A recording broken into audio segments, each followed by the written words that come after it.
हो तो अपनी किस्मत को ऐसे बदले, एक बार की बात है। महात्मा बुद्ध के शिष्य आनंद कहीं जा रहे थे। रास्ते में उन्होंने देखा कि एक अधेड़ व्यक्ति एक चट्टान पर बैठा रो रहा है। वे उसके पास गए और बोले, क्या बात है वत्स, तुम कौन हो और क्यों रो रहे हो? आनंद की बात सुनकर उस व्यक्ति की सिसकियां थम गईं। वो अपने आंसू पोंछता हुआ बोला, मैं पास के गांव का रहने वाला एक बदनसीब व्यापारी हूँ। मैं जो भी काम करता हूँ वो बिगड़ जाता है। व्यापार के चक्कर में मैंने अपनी पत्नी के गहने गंवा दिए। मैंने अपने परिवार को भी खो दिया।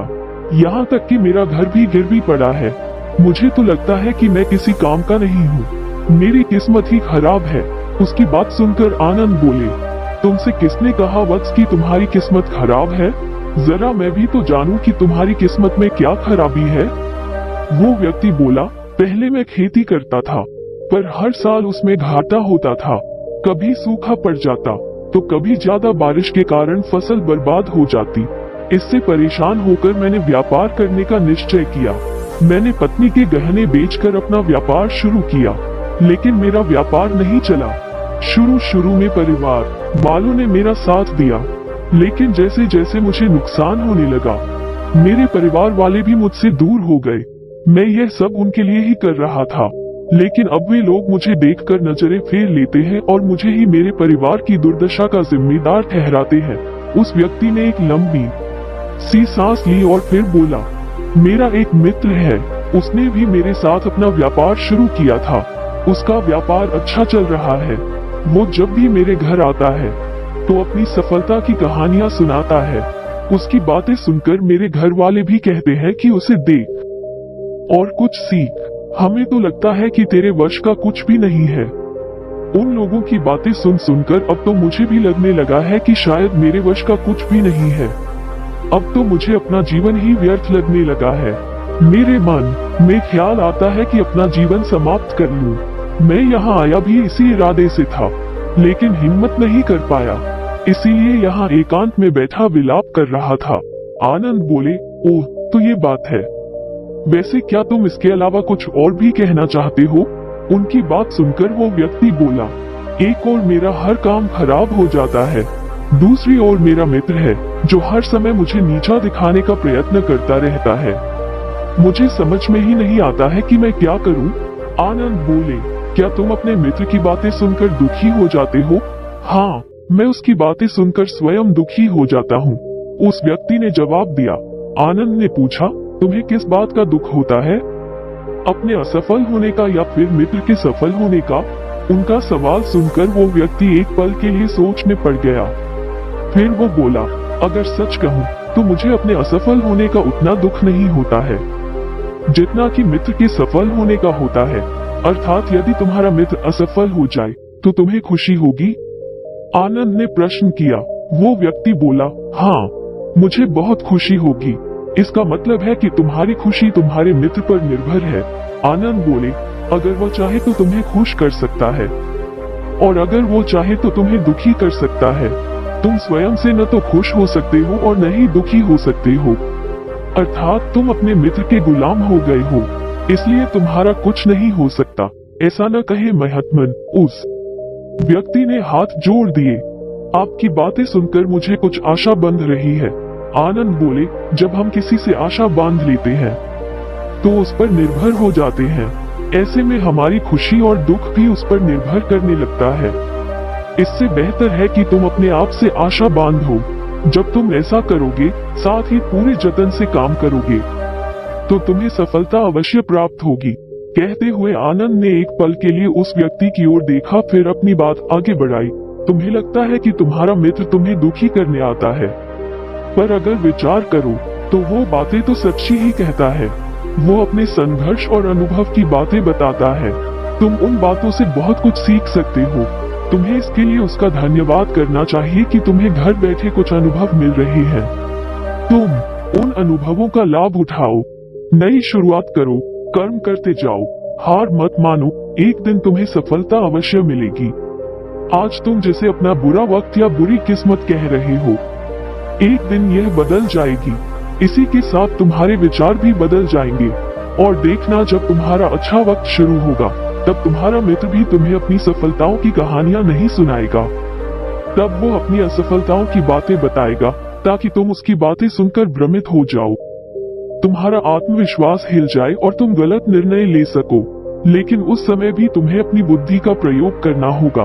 तुम्हारा मित्र जैसे आज तुम्हें दुखी करने आता है, उसी तरह उस समय भी वो तुम्हें दुखी करने आएगा, क्योंकि जिस तरह उसे दुखी देखकर तुम्हें मजा आता है, उसी तरह उसे भी तुम्हें दुखी देखने में उतना ही मजा आता है।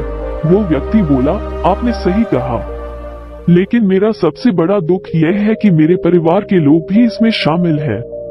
वास्तव में मैं तो अपने परिवार के लिए अच्छा करना चाहता था, लेकिन वे लोग भी मेरी बात नहीं समझते हैं। वे भी मुझे गलत कहते हैं और अब तो वे मेरे साथ भी नहीं हैं। आनंद बोले, मैं सब समझ गया, तुम सांत्वना चाहते हो। वास्तव में इस दुनिया में सभी लोग सांत्वना ही चाहते हैं। हम चाहते हैं कि हम जब भी कुछ करें तो लोग हमारी प्रशंसा करें, लेकिन आमतौर से ऐसा नहीं होता है, इसलिए हम दुखी हो जाते हैं। हमें लगता है कि हमारे मित्र, परिवार वाले सब मतलबी हैं। लेकिन तुम अगर किसी को अपना परिवार मानते हो और उसके लिए कुछ करना भी चाहते हो, तो तुम्हें ऐसा क्यों लगता है कि तुम दूसरों के लिए कुछ कर रहे हो? वास्तव में तुम अपनी खुशी के लिए कर रहे हो, इसलिए परिवार के लिए कुछ करना वास्तव में अपने लिए ही करना होता है। लेकिन अगर ऐसा करते समय तुम्हें लगता है कि तुम दूसरों के लिए कर रहे हो, तो तुम दुखी रहोगे। और अगर तुम्हें लगता है कि तुम अपने लिए कर रहे हो, तो तुम खुश रहोगे, क्योंकि जब तुम अपने लिए कुछ अच्छा करते हो या करना चाहते हो, तब तुम्हें सांत्वना की जरूरत नहीं पड़ती है। आनंद की बातें सुनकर उस व्यक्ति के चेहरे के भाव बदल गए। वो बोला, आप सही कह रहे हैं, मैं समझ गया हूँ। अब तक मेरी किस्मत खराब इसलिए थी क्योंकि वो दूसरों के हाथ में थी। अब मैं अपनी किस्मत को अपने हाथ में रखूंगा। मैं फिर से प्रयत्न करूंगा, पूरे मन से काम करूंगा, और जब तक सफलता नहीं मिल जाती चैन से नहीं बैठूंगा। उस व्यक्ति की बात सुनकर आनंद मुस्कुराए और उसे एक छोटी सी डिबिया देते हुए बोले, इस डिबिया को हमेशा अपने पास रखना। इसमें एक ऐसा राज है जो तुम्हें बड़े से बड़े दुख से भी बाहर निकाल लेगा। लेकिन इसे तभी खोलना जब तुम्हारे जीवन में कोई रास्ता न सुझाई दे और तुम्हें लगे कि सब व्यर्थ है। यह दुनिया व्यर्थ है और यहाँ रहना भी व्यर्थ है। उस व्यक्ति ने आनंद को धन्यवाद दिया और दिव्या को लेकर चला गया। उसने नए उत्साह के साथ फिर से अपना व्यापार आरंभ किया। उसका व्यापार चल निकला। अपनी मेहनत और लगन के बल पर वो एक बड़ा व्यापारी बन गया। परिवार वाले भी उसके साथ आ गए और उसका जीवन हंसी खुशी बीतने लगा। अब वो भूतकाल का रोना छोड़ चुका था। वो भविष्य काल की भी चिंता नहीं करता था, बस अपने वर्तमान को संवारने में लगा रहता था। और जो कुछ भी वह करता था वो अपने लिए करता था, अपनों के लिए करता था, इसलिए वो प्रसन्न था। उसके जीवन में अब कोई दुख नहीं था। लेकिन वक्त हमेशा एक जैसा नहीं रहता है, वो बदलता रहता है। उसके जीवन में भी बदलाव आया। एक दिन उसके राज्य पर पड़ोसी राजा ने चढ़ाई कर दी। उसने इस राज्य पर अपना कब्जा कर लिया। उसके सैनिकों ने चारों ओर लूटमार मचा दी। उन्होंने व्यापारी का सारा धन लूट लिया। उसके घर में आग लगा दी। जान बचाने के लिए उसे अपने परिवार के साथ वहां से भागना पड़ा।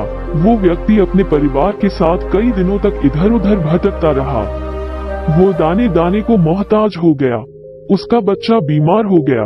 इलाज के अभाव में वो तड़पने लगा। यह देखकर उसका हृदय चीत्कार कर उठा। वह कैसे अपने बच्चे का इलाज कराए? उसके पास तो खाने के लिए भी पैसे नहीं थे। ऐसे में उसे एक बार फिर निराशा ने घेर लिया। उसे लगने लगा कि उसका जीवन व्यर्थ है, सारी दुनिया व्यर्थ है, किसी भी बात का कोई मतलब नहीं है। भले ही आप जीवन में कितना भी कुछ कर लो, कितनी भी सफलता हासिल कर लो, पर अंततः यह जीवन समाप्त ही होता है। तो फिर ऐसे में जीवित रहने का क्या फायदा? इससे तो अच्छा है कि वो अपना जीवन समाप्त कर ले।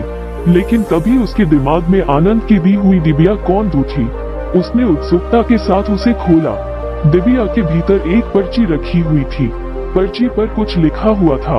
उससे पढ़कर उसकी आंखों के आगे छाया निराशा का अंधेरा छट गया और वो मुस्कुरा पड़ा। पर्ची पर लिखा हुआ था, यह समय भी बीत जाएगा। उसने डिबिया को अपनी मुट्ठी में भींच लिया और एक नई शुरुआत के लिए उठ खड़ा हुआ। दोस्तों, अगर आप भी ऐसी ही परिस्थिति से गुजर रहे हैं तो निराश न हो। अपने अतीत पर शोक मत करें, न ही भविष्य की चिंता करें। अपने वर्तमान को जिए और उसे बेहतर बनाने के लिए सच्चे मन से प्रयत्न करें। यकीन जाने, जल्दी ही आपकी किस्मत भी बदलने वाली है। हमें उम्मीद है कि आपको ये बुद्ध कहानी गौतम बुद्धा स्टोरी जब किस्मत खराब हो पसंद आई होगी।